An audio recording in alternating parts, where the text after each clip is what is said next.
Artigo 1810.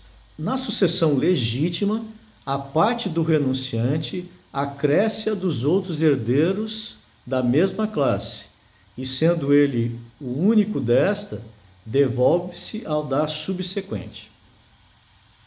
Então, João faleceu e deixou 3 filhos: Júnior, Maria e José. O Júnior renuncia. Ele renunciando é como se ele não existisse. Renuncia o Júnior, a cota do Júnior então vai ser dividida entre a Maria e o José.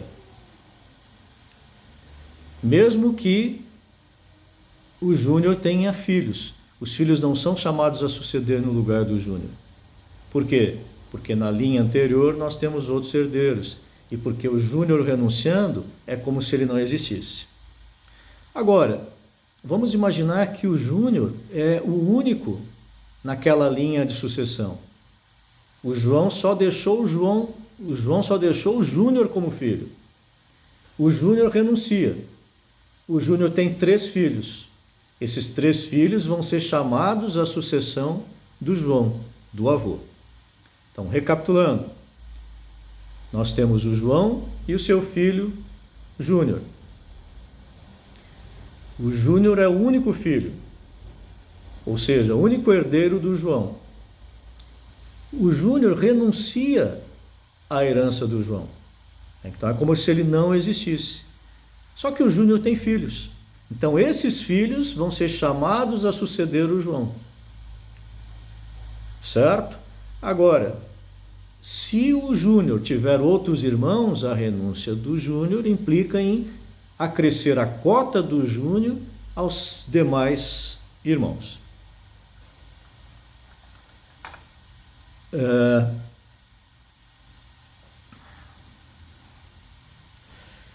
1811. Ninguém pode suceder representando o herdeiro renunciante. Já disse isso na situação anterior. Então, ninguém sucede representando o herdeiro renunciante. Certo? O direito de representação, nós vamos estudar, ocorre naquelas situações onde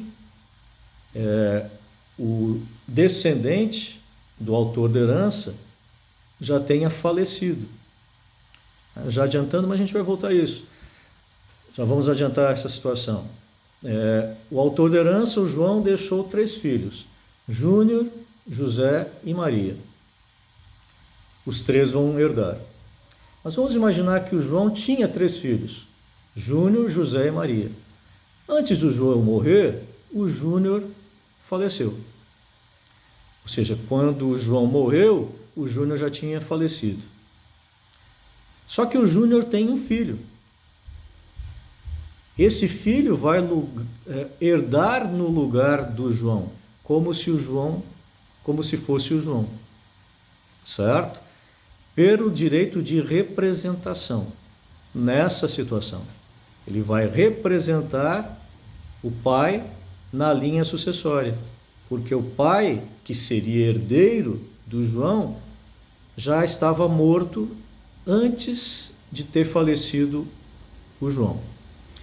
Eu vou elaborar alguns gráficos, algumas coisas assim, e vou mandar para vocês pelo WhatsApp, para que vocês possam se situar um pouco melhor. Eu lamento muito não estar justamente diante de um quadro aqui com vocês, né? Na aula presencial seria mais interessante estar desenhando isso tudo para a nossa compreensão, mas vamos tocar adiante e eu vou mandar então para vocês esses gráficos e tudo mais, para nós conseguirmos entender um pouco mais sobre isso, mas nós vamos voltar à questão do direito de representação.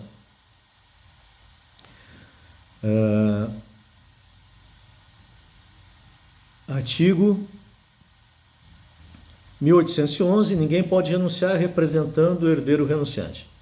Agora, se porém ele for o único legítimo da sua classe, ou se todos os outros da mesma classe renunciarem à herança, poderão os filhos vir à sucessão, por direito próprio e por cabeça.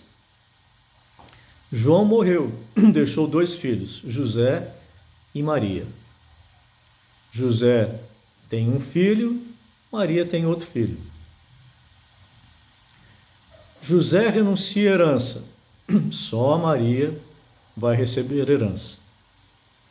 O filho do José não vai receber, porque antes dele existe alguém que aceita herança, na primeira linha, que é a sua tia. Agora, José renuncia à herança e Maria renuncia à herança também, é como se os dois não existissem. Daí nós vamos para a próxima classe, que no caso aqui são os netos.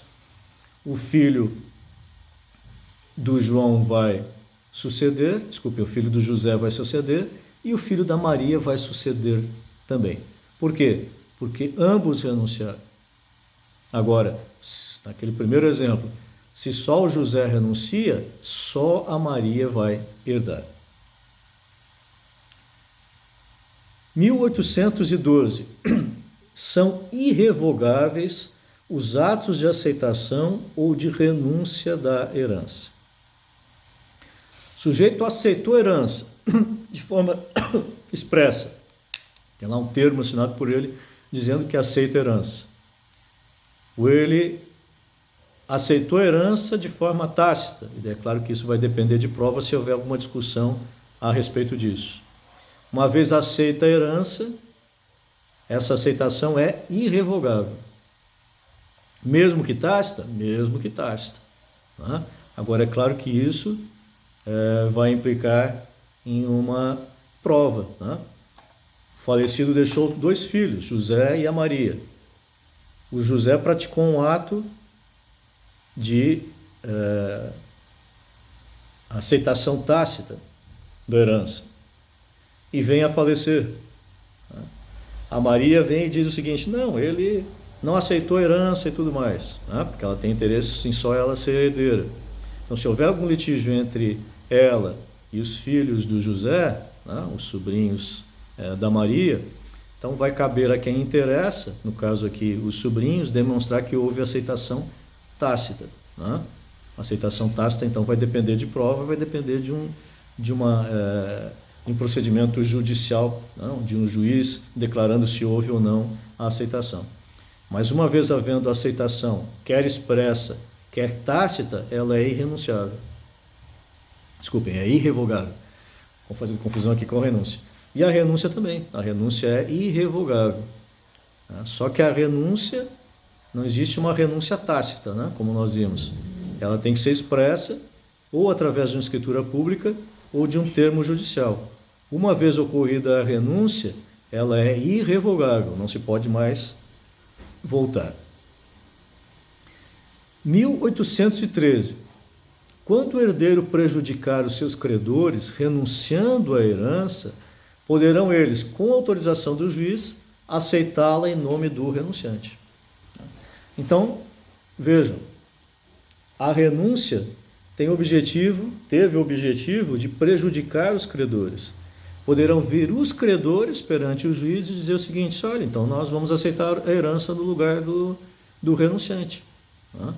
Porque essa herança, na verdade, tem um propósito escuso, que é fraudar credores.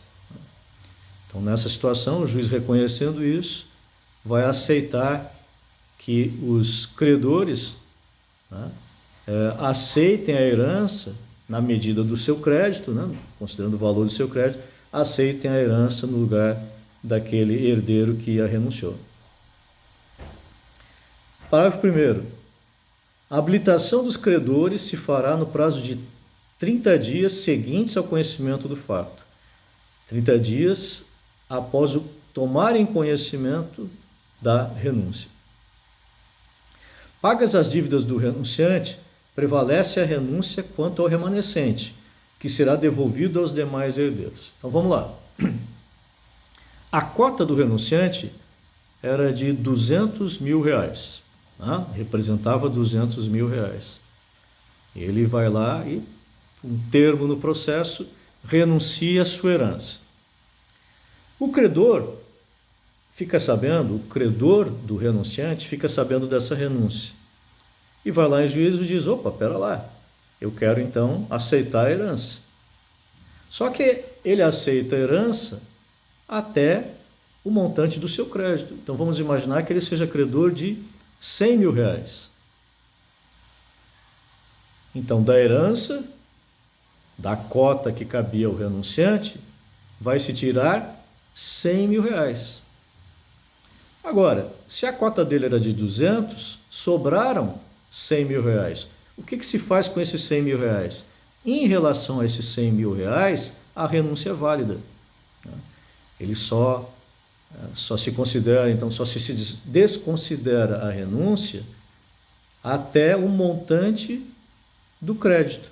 Satisfeito o crédito, o que sobra é dividido entre os demais herdeiros, porque o que sobra ou sobre o que sobra é válida a renúncia.